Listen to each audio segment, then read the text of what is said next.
हिंदू महाकाव्य महाभारत में वर्णित कौरवों और पांडवों के बीच हुआ महाभारत का युद्ध सबसे भीषण युद्ध माना जाता है, जिसमें कौरवों और पांडवों की ओर से अर्जुन, गुरु द्रोण, भीम, भीष्म पितामह, अश्वत्थामा और कर्ण जैसे बहुत से वीर योद्धाओं ने भाग लिया था। महाभारत युद्ध के दौरान कौरवों और पांडवों दोनों के लाखों योद्धा वीरगति को प्राप्त हुए थे। उस युद्ध में पांडवों की विजय हुई थी। उनकी विजय में बर्बरीक, जिन्हें आप और हम बाबा खाटू श्याम के नाम से जानते हैं, उन्होंने भी महत्वपूर्ण भूमिका निभाई थी। बर्बरीक एक महान धनुर्धर थे जो आज बाबा खाटू श्याम के नाम से पूजे जाते हैं। आज की इस वीडियो में हम आपको बताने वाले हैं आखिर बर्बरीक कौन थे और उनके बाबा खाटू श्याम बनने के पीछे की कथा क्या है।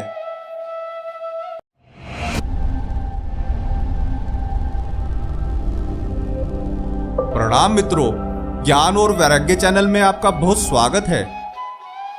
यह तो आप सभी जानते ही हैं कि महाभारत युद्ध में श्री कृष्ण धर्म यानी कि पांडवों के साथ थे और उन्होंने ही पांडवों की जीत सुनिश्चित की थी, जिसके लिए उन्होंने कौरवों की ओर से लड़ रहे कर्ण, भीष्म पितामह और गुरु द्रोण जैसे वीर योद्धाओं को युद्ध के दौरान युद्ध कला और अपने अस्त्र शस्त्र का प्रयोग करने से रोक दिया था, क्योंकि श्री कृष्ण जानते थे कि इन वीर योद्धाओं का पराक्रम इतना है कि वो एक ही क्षण में पांडवों की सेना का संहार करके और महाभारत का युद्ध समाप्त करके कौरवों को विजय दिला सकते हैं। श्री कृष्ण यह नहीं चाहते थे कि इस धर्म युद्ध में अधर्म की जीत हो। महाभारत युद्ध में एक ऐसे वीर योद्धा थे जिन्होंने युद्ध न लड़कर पांडवों की जीत सुनिश्चित की थी। वह भीम के पुत्र और उनके पुत्र घटोत्कच के पुत्र बर्बरीक थे, जिन्हें हारे का सहारा भी कहा जाता था। बर्बरीक बहुत बड़े धनुर्धर और शिवजी के भक्त थे। उन्हें शिवजी से वरदान स्वरूप 3 अमोघ बाण मिले थे, जो उन्हें तीनों लोकों का विजेता बनाने की क्षमता रखते थे। बर्बरीक को जब महाभारत के युद्ध के बारे में ज्ञात हुआ तो वो युद्ध देखने आ गए। श्री कृष्ण बर्बरीक के पराक्रम और उनकी शक्तियों के बारे में जानते थे। उन्हें इस बात की चिंता सताने लगी कि यदि बर्बरीक युद्ध में शामिल हुए तो वो अवश्य ही कौरवों की ओर से युद्ध करेंगे, क्योंकि युद्ध में कौरवों की सेना पांडवों से पराजित हो रही थी और वो सदा हारने वाले का साथ देते थे। इसलिए श्री कृष्ण ने बर्बरीक को युद्ध से दूर रखने की युक्ति निकाली और अपना वेश बदलकर अर्जुन के साथ बर्बरीक से मिलने पहुंच गए। बर्बरीक युद्ध देखने के लिए निकलने ही वाले थे, तभी श्री कृष्ण की मुलाकात उनसे हो गई। ब्राह्मण रूप में वह श्री कृष्ण को पहचान नहीं पाए। श्री कृष्ण ने बर्बरीक की तरकस में 3 तीर देखकर उनका उपहास उड़ाते हुए उन्हें चुनौती दी कि अगर तुम श्रेष्ठ धनुर्धर हो तो इस पीपल के पेड़ के सभी पत्तों को एक ही तीर में काटकर दिखाओ। लेकिन उससे पहले उन्होंने पीपल का एक पत्ता अपने पैरों के नीचे दबा लिया। बर्बरीक ने चुनौती को स्वीकार कर लिया और तीर चला दिया। उस तीर ने कुछ ही क्षणों में पीपल के पेड़ के सभी पत्तों को काट दिया, जिसके बाद वह तीर भगवान श्री कृष्ण के चक्कर लगाने लगा।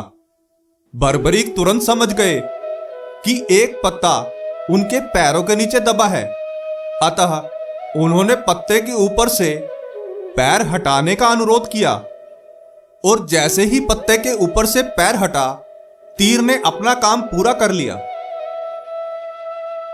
श्री कृष्ण बर्बरीक का यह पराक्रम देखकर समझ गए कि वह जिस ओर से भी युद्ध करेंगे उसकी जीत निश्चित है। अतः उन्होंने बर्बरीक से पूछा कि तुम किस ओर से युद्ध करोगे? तो बर्बरीक ने जवाब दिया कि अपनी मां को दिए वचन के अनुसार वह उसी ओर से लड़ेंगे जिसकी हार निश्चित है। जिसके बाद श्री कृष्ण दोबारा ब्राह्मण के वेश में बर्बरीक के पास पहुंच गए और उनसे दान में उनका शीश मांग लिया। बर्बरीक पहचान गए कि यह ब्राह्मण कोई और नहीं बल्कि भगवान श्री कृष्ण है। बर्बरीक महान योद्धा होने के साथ साथ अपने वचन के पक्के भी थे। अतः उन्होंने खुशी खुशी अपना शीश दान देने की बात स्वीकार कर ली। परंतु उन्होंने शीश काटने से पहले एक बार श्री कृष्ण से अपने वास्तविक स्वरूप में दर्शन देने की विनती की, जिसे श्री कृष्ण ने स्वीकार कर लिया और बर्बरीक से एक और इच्छा बतलाने को कहा। तब बर्बरीक बोले कि वो अपने कटे सिर से ही महाभारत का पूरा युद्ध देखना चाहते हैं।